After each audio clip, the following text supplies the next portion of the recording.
Terence, thank you. Terence Beckett. He was the one that wanted a bare knuckle fight with Margaret Thatcher because the CBI didn't like the reforms that she was bringing in. So I think that really puts them into context. Now, ladies and gentlemen, it gives me great pleasure to welcome here today 13baileu. He's come here today from Bristol with his mother and his grandfather. Kieran, as I said earlier, is the youngest candidate to be shortlisted for the Institute of Economic Affairs Brexit competition, and he's also the youngest person to address the Bruges Group. Kieran is a member of the Conservative Party, and thank you. I'm sure you'll get the same response from you. And his other interests include violin, polo, riding, tennis, and the church.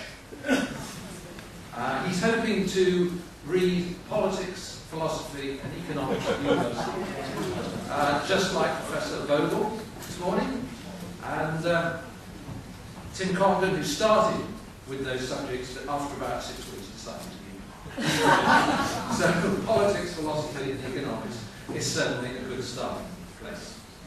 Ladies and gentlemen, will you please give a very warm welcome to 13baileu.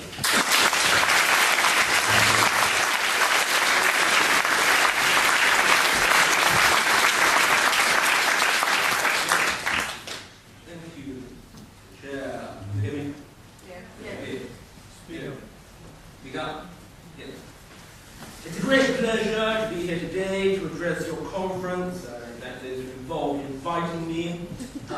Being the youngest, perhaps the most obscure of speakers, places a deep obligation to fulfill your interests. So I hereby make to support you. A referendum is now guaranteed, at least by one major party, and another one quite small. And withdrawal from the EU is more likely now than any time to be joined. It is essential that we consider the best process to withdraw, so if we leave it to the last minute, we risk a dangerous isolation. Going it alone doesn't mean hovering like an iceberg in the mid-Atlantic, despite what the defeatist lefties might say. No offense if any of you are here. It means grasping our nation back once again, realigning our position and readjusting our compass. Just to clear it up, I'm not personally an advocate of withdrawal. I think the Prime Minister's strategy to renegotiate is a great strategy, but because it does, at the end of it, give the British people their say at the end, which they want. We cannot fear leaving, and by plotting out how we can move from Brussels to the departure line and then out as quickly but effectively as possible, we are taking a life insurance. Many have highlighted the fact that the treaties, Lisbon Treaties Article 50 sets out how we can withdraw and then some negotiations which will supposedly provide the most comprehensive ticket out. However, we must remember who wrote the treaty, who forced it through. It wasn't the peoples of Europe through a democratic agreement, referendum. It was the federalist gang sitting in Brussels, plotting and planning how to abolish nation states. The process which is proposed in our treaty is deliberately designed to encourage nations to remain part of the project. It's a process where 26 other countries and the federalist-dominated European Parliament have to approve that we can leave on amicable terms, or we can wait 2 years and then ignore our opponents and listen to people in the country. What, though, could be better for federalists who are worried about the EU fragmenting than to make an example of the most Eurosceptic country within the EU? And it's not just the undemocratic bureaucrats, it's also some member states. If we take Belgium, for example, the home of neutral pro-federalism,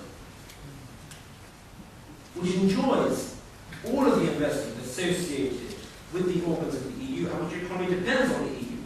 The construction industry, building offices for bureaucrats, all the foreigners wishing to study their European integration, publicly subsidized jobs, consumer spending power, Herman Van Rompuy, and Jamprax. Would it want to see the EU wither down? Would it want for other countries could look at Britain having a wonderful new position, part of the single market, free to determine its own rules, freedom over trade, freedom over immigration, connection to common security measures, flourishing economy, whilst the continent is still stuck in a very protectionist waste spiral, which would fuel a wave of Euroscepticism throughout Europe. Some people have loyalty to pro-Europeanism, usually those benefiting from it. But people who are suffering the results of their nation's economy, being killed off by an ineffective one-size-fits-all cling to the best figures of published policy, will lose all loyalty to those whom they consider have no loyalty in return. Generations of people have been lost across southern Europe, and as this starts to get even worse, we need to think about what is going to happen. There will be uprisings, conflict, possible return to pre-war fascism. Is this the future that countries such as Belgium or Luxembourg are saying too would want to see? The EU shrinking into a Franco-German plus a few other organisations. Investment drying up, subsidies ceasing, the EU budget plummeting, and the fruits of this possible federalism becoming a fantasy. No. But by making an example of Britain and showing other Eurosceptic countries that withdrawal will lead to a catastrophe or a success, would be one of the biggest tools to attack the democratic concerns of people right across the continent. We cannot forget that Brussels' command will stop at nothing to stop democracy overstepping their precious political project. Their blueprints of further federalisation are superior to the lives of ordinary people.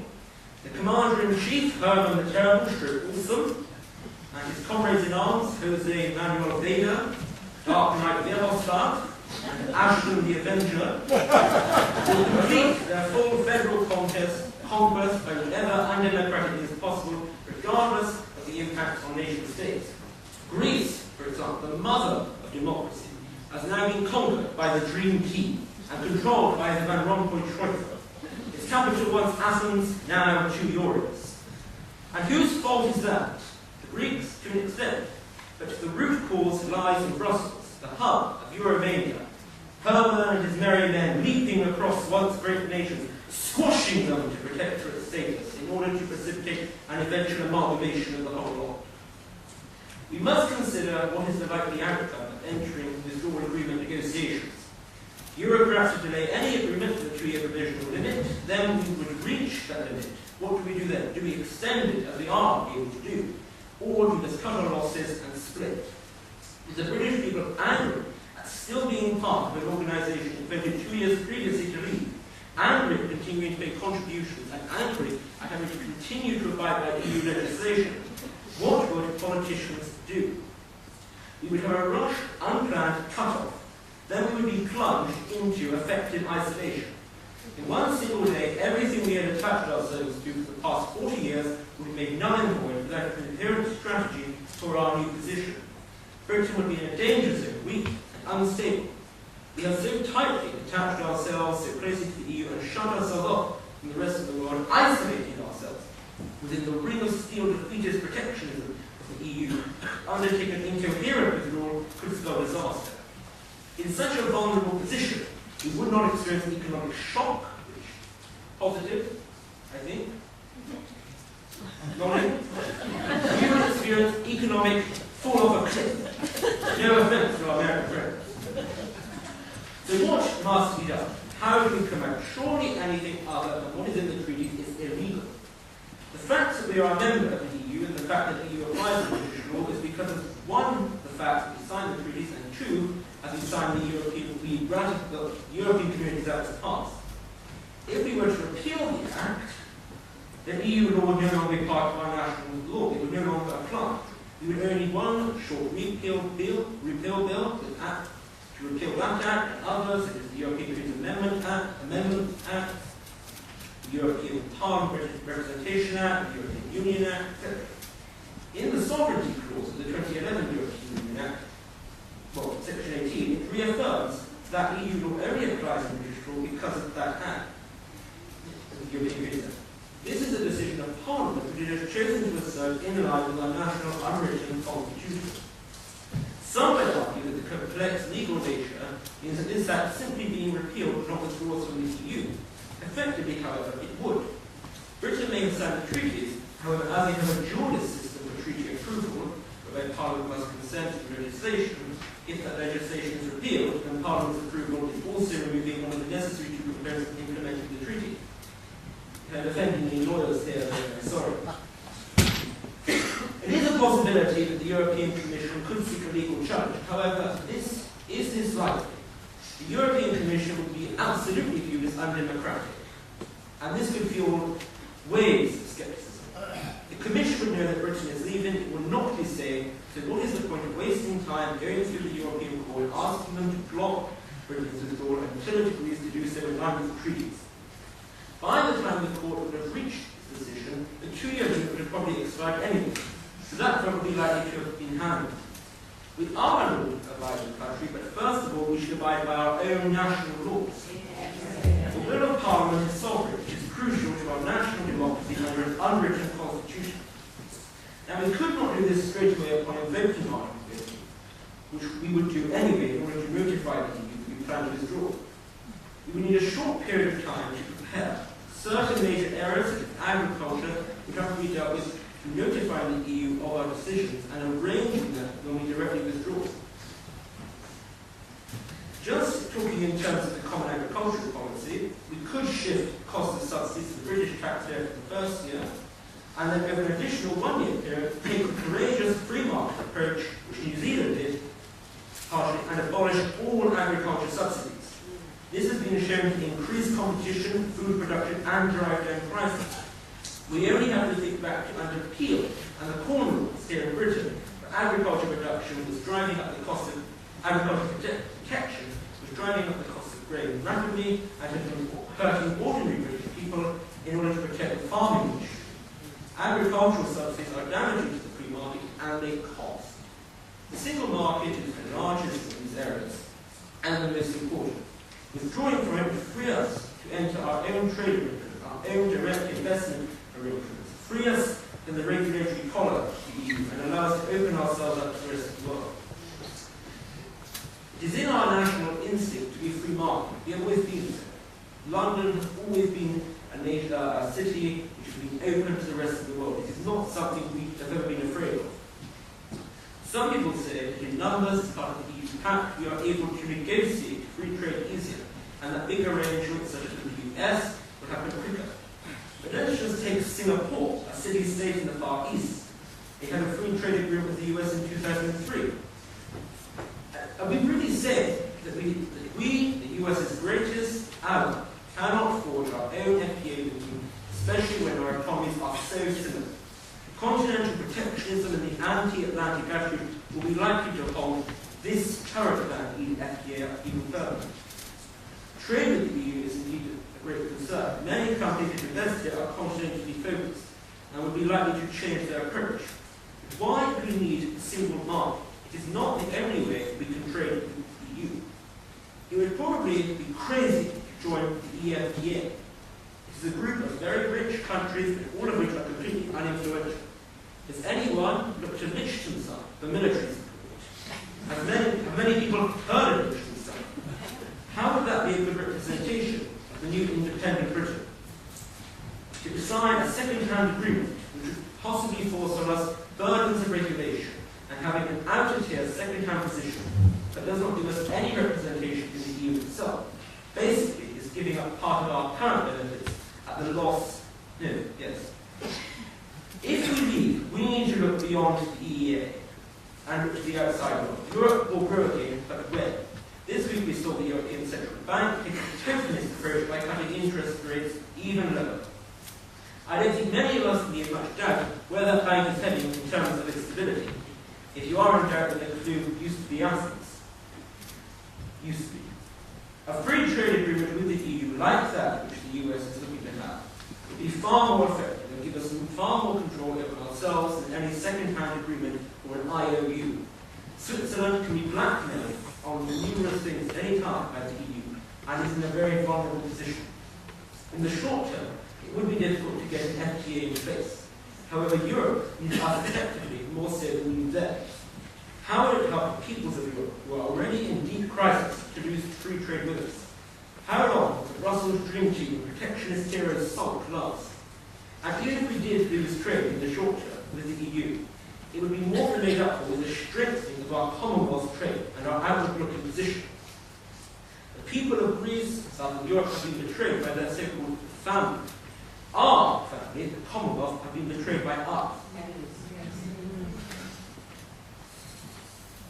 The EU is on our doorstep, so it is no point in rejecting it totally. But there is more, and we have opportunities in a nation outside the world which we are not using at all. In the short term, we would need to impose our own national trade tariffs, which would include on EU imports, which would be costly in terms of our trade with Europe. But are we going, but we are not going, to have full prosperity immediately upon leaving? It will take time. Slowly, our economic connection with the EU would be re-established, possibly quicker than we think, and we would in economic terms be enjoying the best of both worlds. In terms of the trade tariff, we could keep it at the same rate as the EU for a short time, whilst making reductions for Commonwealth countries, and slowly completely redefine it. Maintaining the existing tariff in the short term would be a very safe option. Our national influence over Europe will be cut, but that is inevitable when you leave a bloc. We are based geographically in Europe. Some of our closest allies, who are also enemies, such as France, are located in Europe, and to completely wipe ourselves away from Europe would be impossible. If we establish an ongoing panel, commission, between both Britain and the EU on foreign and security affairs, then we can continue to have influence to an extent and also strengthen our individual position. This sort of liaison committee could be very influential, not in theory, however, but there are ways in which we could maintain a very strong position within Europe without having to sign up. We would need to readjust ourselves and, standing from a tall, independent position, establish a new relationship with Europe, one where we are still relevant, still engaged, but not part of it. Some say this is a dream, but it is a reality. Why would Europe disassociate itself from the strongest military power in the geographic area, from the country with the closest relationship to the only remaining superpower in the world, from the country which has throughout its history stood by its allies in Europe and elsewhere, from the country which offers so much economically, militarily, in terms of human rights, in terms of democracy, in terms of culture, and so on. Withdrawing from Europe does not need to mean isolation. Before we joined the EU, or the EC, we were an independent nation, but we have never been a Switzerland or a Liechtenstein. We have always been outward-looking. We must not allow ourselves to be confounded by the knavish tricks of bureaucrats, duped into being the scapegoat example simply because we seek democratic control of our own nation, and you plunge multiples of generations into the lost world. Withdrawal may mean fundamental change. It means a short-term slip, possibly, and it will probably mean a reduction of influence over continental affairs and in certain other states. But this does not mean we lose it totally. It just changes. It is lost in one area and grown in the other. It is for the British people to decide, and if they decide to leave, we must do it right.